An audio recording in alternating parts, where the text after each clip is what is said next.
নমস্কার সবাইকে, কেমন আছেন সবাই? আশা করি সকলেই ভালো আছেন। আজ একটু বেরিয়েছিলাম পিকনিকের উদ্দেশ্যে। ভারী আনন্দ হচ্ছিল জানেন। যাদের সাথে আমরা পিকনিক করতে যাচ্ছিলাম, যেসব বন্ধু বান্ধবীরা ছিল তারা খুবই আপন ছিল। খড়গপুর আর মেদিনীপুরের মাঝখানে ছিল কংসাবতী নদীর ধারে আমাদের পিকনিকের জায়গাটা।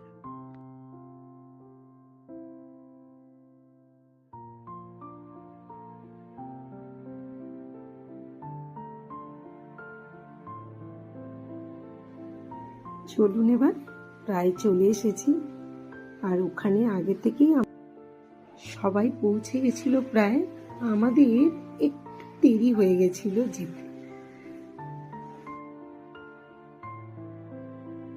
ওই যে সামনেই কংসাবতী নদী, বোটটি দেখা যাচ্ছিল। মনটা ভারী আনন্দ হচ্ছিল যে সবার সাথে গিয়ে কখন দেখা করব। আর ওই যে গিয়ে দেখি দাদা সব সবজি কাটতে বসে গেছিলেন। দাদা ভারী ভালো মানুষ ছিলেন, যিনি কিনা খুব উৎসাহের সহিত সব কাজ এগিয়ে নিয়ে যাচ্ছিল। আজকে রান্না বান্নার দায়িত্বে ছিল ছেলেরা, তাই সবাই হাতে হাতে এবার শুরু করে দিয়েছিল। আমাদের একটু দেরি হয়েছিল। ভাই ওখানে সিদ্ধ ডিম রেডি করছিল, আর আমি এখানে ফটো তুলছিলাম। আর ওই যে সবাই আড্ডা দিচ্ছিল, সেগুলো একটু রেকর্ড করে নিচ্ছিলাম।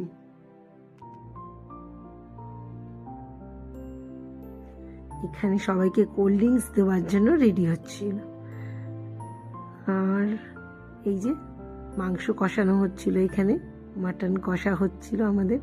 আর এটা না ছিল বুবাই ভাই, ও যত্ন সহকারে মাংসটাকে রান্না করার চেষ্টা করছে। এই যে আলু ভাজা, যেটা কিনা মাংসে দেওয়া হবে।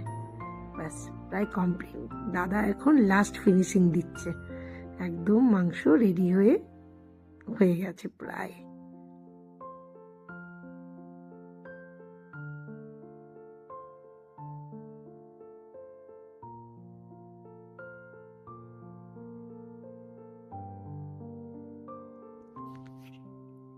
এবার আমাদের চিকেন পকোড়া রেডি। আমাদের সামনে চলে এসেছিল চিকেন পকোড়া, আর আমরা ওটাকে মজা নিয়ে সব কাড়াকাড়ি করে শেষ করছিলাম।